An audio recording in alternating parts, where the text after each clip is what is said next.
Hello everyone, welcome to Krishna Coaching Center and we are continuing class 11 Political Science chapter number 10. So the topic here is what is the political philosophy of our constitution. अब जो chapter है हमारा philosophy of Indian constitution, इसका main topic यहाँ पे start होता है कि हमारे कॉन्स्टिट्यूशन की पॉलिटिकल फिलॉसफी क्या थी, यानी कि पॉलिटिकल पॉइंट ऑफ व्यू से हम उस समय क्या सोच रहे थे जब हमारा कॉन्स्टिट्यूशन बना था, या फिर आज भी कौन से थॉट्स हैं जो कंटिन्यू हो रहे हैं. तो of course it is very hard to describe philosophy in one word, एक शब्द में आप नहीं बता सकते हो, because it resist any single label, because it is liberal, democratic, egalitarian, secular, federal, open to community values, sensitive to the needs of religion, linguistic minorities, disadvantaged group. ये सब तमाम चीज़ें हमारे कॉन्स्टिट्यूशन में है. यानी कि आप एक वर्ड अगर कोई भी बोलोगे तो वो कौन सा वर्ड होगा जिसकी वजह से या जिसके बोलने से फिलॉसफी ऑफ कॉन्स्टिट्यूशन फिक्स हो जाए. There is no any word. So it is combination of all the things you can say. So in short, it is committed to किस किस के लिए committed है ये Indian constitution? Freedom, equality, social justice, national unity. But इसके अंदर there is clear emphasis on peaceful and democratic measures to for putting this philosophy into practice. So अगर freedom, equality, social justice और कुछ form of national unity चाहिए तो किस किस चीज़ का ज़रूरत पड़ेगा? एक तरीके से पीसफुल और डेमोक्रेटिक जो भी तरीके हैं उसको क्या करना है, उसको फॉलो अप करना है. अब देखो इंडिविजुअल फ्रीडम क्या होता है. So the first point to note about constitution is its commitment to individual freedom. जो हम अगर राइट्स ऑफ इंडिविजुअल की बात करें या कॉन्स्टिट्यूशन के बेसिक नेचर की भी बात करें, जो फंडामेंटल राइट्स हैं हमारे, तो इन्होंने कोशिश करी गई, यहाँ पे कोशिश करी गई है कि इंडिविजुअल फ्रीडम जो है ना वो हमेशा कंटिन्यू रहे जो कॉन्स्टिट्यूशन में है. अब जो ये कमिटमेंट है, this did not emerge miraculously out of calm deliberations around a table. ऐसा नहीं है कि एकदम से सबके दिमाग में आ गया कि हाँ हाँ हाँ आज़ादी देनी चाहिए, आज़ादी देनी चाहिए, बल्कि ये प्रोडक्ट था continuous intellectual and political activity of a well over a century.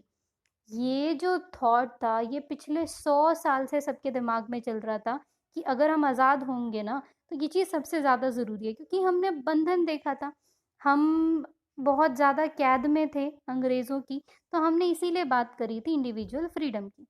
जो राजा राम मोहन रॉय जी हैं, इन्होंने प्रोटेस्ट किया था for curtailment of freedom of press, यानी कि जो प्रेस पे रोक लगा रखी थी ब्रिटिश ने कॉलोनियल स्टेट पे, by the British colonial state, उन्होंने जो हमारे पे रोक लगा रखी थी प्रेस के ऊपर, उसके अगेंस्ट उन्होंने आर्ग्यू किया और बोला कि कम से कम प्रेस जो है ना वो फ्री रहनी चाहिए, यानी कि जो सारी इंफॉर्मेशन है वो लोगों तक उसी तरीके से पहुंचनी चाहिए जिस तरीके से वो काम हुआ है.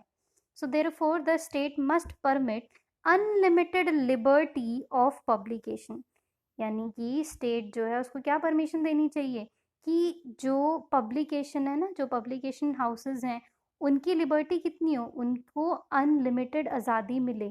उनकी आज़ादी कैसी हो? अनलिमिटेड हो. सो इसीलिए जो इंडियंस हैं they continue to demand for a free press throughout the British rule. मिली नहीं मिली वो अलग बात है, बट लड़ाई तो करते ही रहे. तो इट इज़ नॉट सरप्राइजिंग कि जो फ्रीडम ऑफ एक्सप्रेशन है ये इंटीग्रल पार्ट है इंडियन कॉन्स्टिट्यूशन का. आप भाई अगर प्रधानमंत्री के खिलाफ बोल सकते हो तो इससे ज़्यादा बताओ क्या चाहिए. So is the freedom from arbitrary arrest. After all जो इनफेमस रोलेट एक्ट था, रोलेट एक्ट आपने बचपन में पढ़ा होगा, तो रोलेट एक्ट में which the national movement oppose so vehemently sought to deny the basic freedom. अब रोलेट एक्ट में क्या होता, बेसिक फ्रीडम को हर्ट करने का कोशिश किया जा रहा था. बहुत सारी चीज़ें थी, बहुत सारे एस्पेक्ट्स रोलेट एक्ट में रखे गए थे. So these and other individual freedom such as freedom of conscience, जो लिबरल आइडियोलॉजी है, ये सब कुछ एड ऑन करने का कोशिश किया गया इंडियन कॉन्स्टिट्यूशन में. अब इस बेसिस पे वी कैन से कि जो इंडियन कॉन्स्टिट्यूशन है वो प्रिटी स्ट्रॉन्ग लिबरल कैरेक्टर है in the chapter of fundamental rights. हमने क्या देखा था कि जो कॉन्स्टिट्यूशन है ये वैल्यू करेगा इंडिविजुअल के फ्रीडम को. So it might be recalled that for over 40 years before the adoption of constitution, every single resolution, scheme, bill and report of the Indian National Congress, इन्होंने सिर्फ किसकी बात करी थी? लाइक एक चीज जो हर मुद्दे में रहा था वो था इंडिविजुअल राइट्स की बात करी गई थी. फिर एक वर्ड आता है सोशल जस्टिस. सोशल जस्टिस क्या होता है? When we say that the Indian constitution is liberal, जब हम बोलते हैं कि इंडियन कॉन्स्टिट्यूशन कैसा है, लिबरल है, वी डू नॉट मीन कि that it is liberal only in classical western sense. जो so called classical western sense है उसमें सिर्फ लिबरल नहीं है, ये लिबरल हर तरीके से है. जो हमारी बुक है पॉलिटिकल थ्योरी, आप क्या पढ़ोगे उसमें? You will study about idea of liberalism, कि लिबरलिज्म सच में होता क्या है. So classical liberalism always privileges rights of individual over demands of social justice and community values. जो classical liberalism है, जो वेस्टर्न सेंस का है, वो क्या बोल रहा है कि जो इंडिविजुअल के राइट है ना वो सोसाइटी से ऊपर है, सोशल जस्टिस कम्युनिटी वैल्यूज से ऊपर है. बट क्या इंडिया में ऐसा है? क्या इंडिया में एक इंडिविजुअल का राइट पूरी सोसाइटी से ऊपर है? क्वेश्चन पूछ के देखिए आप अपने आप से. जो लिबरलिज्म है इंडियन कॉन्स्टिट्यूशन का, ये डिफरेंट है बहुत सारे तरीकों से. मेनली दो तरीकों की अगर हम बात करें तो सबसे पहले तो जो इंडिविजुअल फ्रीडम है हमेशा लिंक है सोशल जस्टिस से, यानी कि इंडिविजुअल को सोशल जस्टिस से जोड़ा गया है. अब बेस्ट एग्जाम्पल जो इसका है of this is provision for reservation in schedule caste and schedule tribe in the constitution. जो बेस्ट एग्जाम्पल है वो ये है कि एससी और एसटी को जो रिजर्वेशन दिया गया था कॉन्स्टिट्यूशन में. अब अगर सिर्फ इंडिविजुअल के राइट की बात होती तो ये जो रिजर्वेशन होता है इंडिविजुअल बेसिस पे होता, but that was total a community based, society based. So जो मेकर ऑफ कॉन्स्टिट्यूशन है वो क्या बिलीव करते हैं कि सिर्फ राइट टू इक्वालिटी देने से इक्वालिटी नहीं आ जाएगी. जो बहुत पुराने इनजस्टिस, बहुत पुराने अन्याय चलते हुए आ रहे हैं उनको दूर हमको करना ही पड़ेगा. उसके लिए we have to give special constitutional measures जो कि उन ग्रुप के इंटरेस्ट को आगे कर सके जो बहुत पीछे रह गए. देयरफॉर जो कॉन्स्टिट्यूशन मेकर्स हैं उन्होंने प्रोवाइड किया a number of special measure to protect the interest of SC and ST, जैसे कि reservation in the seats in legislature. अब constitution also made it possible for the government to reserve public sector jobs for this group. जो भी बड़ी jobs हैं, जो भी public sector की जॉब है, उनमें भी इनको रिजर्वेशन जो है वो मिल सकता है. सो इंडियन लिबरलिज्म, अब ये देखिए, in the defence of liberalism Bombay Asia Publishing House 1962, K M. Panikkar के वर्ड्स हैं ये, के.एम. पानीकर जी के. सो इंडियन लिबरलिज्म के दो स्ट्रीम्स हैं.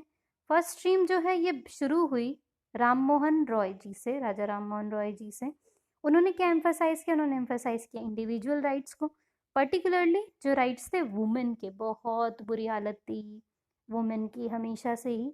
अब जो सेकंड स्ट्रीम थी उसमें इंक्लूड किया thinkers like KC. Sen, justice Rana day, बहुत बढ़िया इंसान, इनकी कभी स्टोरी वगैरह पढ़ना.